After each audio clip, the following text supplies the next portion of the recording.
Well, here's what we've got today. It's like it says, a Sears Silvertone,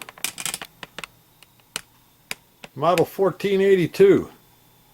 First glance, it looks pretty clean. Second glance, not so much. Where has this been stored? And look at that transformer. The manufacturer's code on the speaker says 105-6611, so it's made by Atlas, the 11th week of 1966.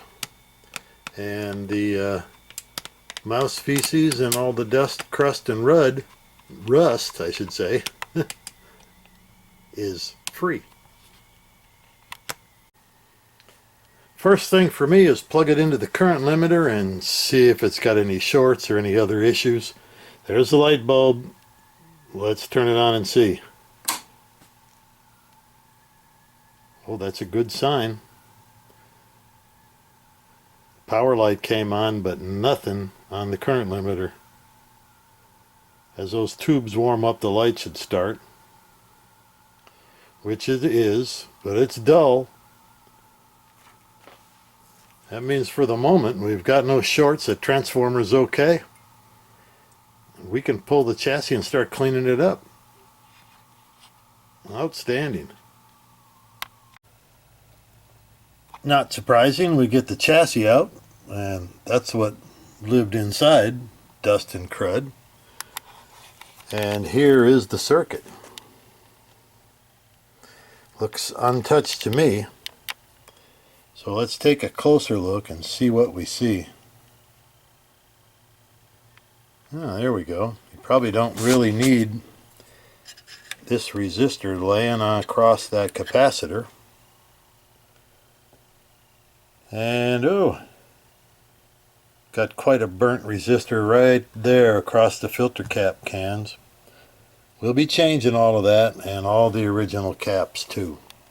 But first look, not too bad. So before we get our fingers in there, let's drain any possible voltage that might be stored in the caps. We got one end of our jumper clip to the chassis, which would be ground. We're putting the other end on one of the filter cap terminals, and then we're going to come back and measure it with a voltmeter and see what we've got. So we're going black to the chassis. Just stick it in that hole right there, and then let's start pecking around in here. The other side of these filter caps, 6 millivolts, 7 millivolts. How about the positive side of this cap? Nothing in that one. Looks like we're pretty good here. No voltage. Of course, that's telling us that the caps can't hold voltage for more than the 10 minutes it took to get this chassis out. They're probably pretty bad. Now the area we're going to focus on to get this amp up and running again is the main filter caps. And you probably know that filter cap cans can be 35-40 bucks plus freight.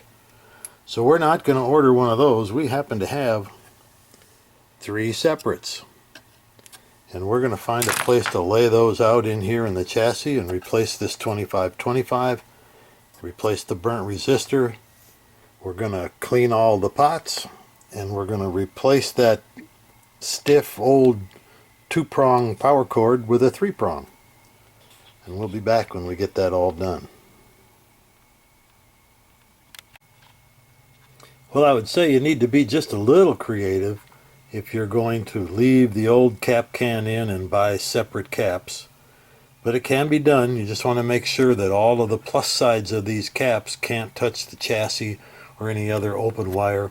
You'll need to shield them or do what I've done, make them stand off so that there's no way they'll ever touch. So now we're going to go on and remove the death cap, which is attached to the fuse and to ground, and we're going to get rid of this 2-prong and put on a 3-prong. Well, check it out. We got it all done. Cleaned up all the rust, cleaned up every darn thing, and we got a little bobcat to try it out with. What do you say?